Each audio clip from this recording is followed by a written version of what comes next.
حضرت عمر رضی اللہ عنہ کا اپنی بیوی کو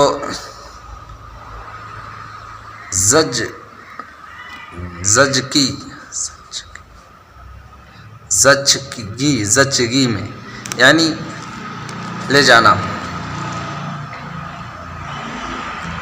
بچے کی پیدائش کا وقت زچگی میں لے جانا۔ امیر المؤمنین حضرت عمر رضی اللہ عنہ اپنے خلافت کے زمانہ میں بسا اوقات رات کو چوکیدارہ کے طور پر شہر کی حفاظت بھی فرمایا کرتے تھے۔ ایک مرتبہ اسی حالت میں ایک میدان میں گزر ہوا، دیکھا کہ ایک خیمہ بالوں کا لگا ہوا ہے، جو پہلے وہاں نہیں دیکھا تھا۔ اس کے قریب پہنچے تو دیکھا کہ ایک صاحب وہاں بیٹھے ہیں اور خیمہ سے کچھ کراہنے کی آواز آ رہی ہے۔ سلام کر کے ان صاحب کے پاس بیٹھ گئے اور دریافت کیا کہ تم کون ہو؟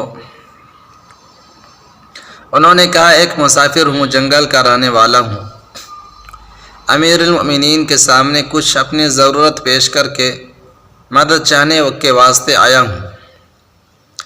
دریافت فرمایا کہ یہ خیمہ میں سے آواز کیسی آ رہی ہے؟ ان صاحب نے کہا میاں جاؤ اپنا کام کرو۔ آپ نے اصرار فرمایا کہ نہیں، بتا دو کچھ تکلیف کی آواز ہے۔ ان صاحب نے کہا کہ عورت کی ولادت کا وقت قریب ہے، درد زا ہو رہا ہے۔ آپ رضی اللہ عنہ نے دریافت فرمایا کہ کوئی دوسری عورت بھی پاس ہے؟ انہوں نے کہا کہ کوئی نہیں۔ آپ رضی اللہ عنہ وہاں سے اٹھے اور مکان تشریف لے گئے اور اپنی بیوی حضرت ام کلثوم رضی اللہ عنہا سے فرمایا کہ ایک بڑی ثواب کی چیز مقدر سے تمہارے لیے آئی ہے۔ انہوں نے پوچھا کیا ہے؟ آپ نے فرمایا ایک گاؤں کی رہنے والی بیچاری تنہا ہے، اس کو درد زا ہو رہا ہے۔ انہوں نے ارشاد فرمایا کہ ہاں تمہاری صلاح ہو تو میں تیار ہوں، اور کیوں نہ تیار ہوتی کہ یہ بھی آخر حضرت سیدہ فاطمہ رضی اللہ عنہا کی ہی صاحبزادی تھیں۔ حضرت عمر رضی اللہ عنہ نے فرمایا کہ ولادت کے واسطے جن چیزوں کی ضرورت پڑتی ہو، تیل، گودڑ وغیرہ لے لو، اور ایک ہانڈی اور کچھ گھی اور دانے وغیرہ بھی ساتھ لے لو۔ وہ لے کر چلیں۔ حضرت عمر رضی اللہ عنہ خود پیچھے ہو لیے۔ وہاں پہنچ کر حضرت ام کلثوم رضی اللہ عنہا تو خیمہ میں چلی گئی اور آپ نے آگ جلا کر اس ہانڈی میں دانے ابالے، گھی ڈالا، اتنے میں ولادت سے فارغ ہو گئی۔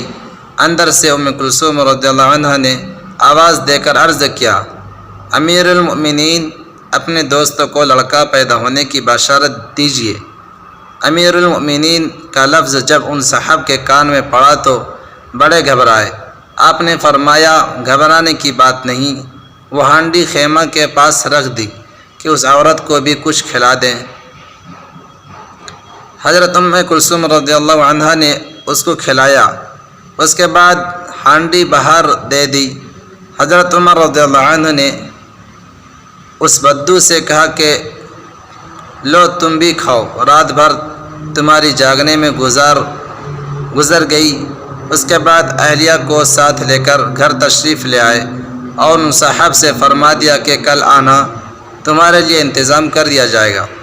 فائدہ: ہمارے زمانے کا کوئی بادشاہ، رئیس نہیں، کوئی معمولی حیثیت کا مالدار بھی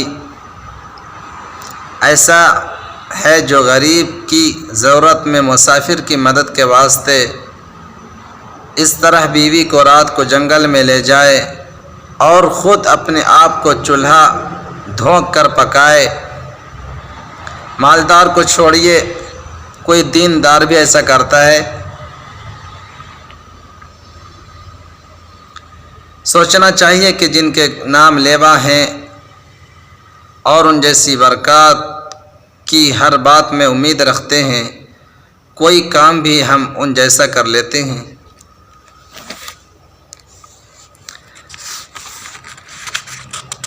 اللہ ہم سب کو حفاظت فرمائے اور اچھے عمل کرنے کی توفیق عطا فرمائے۔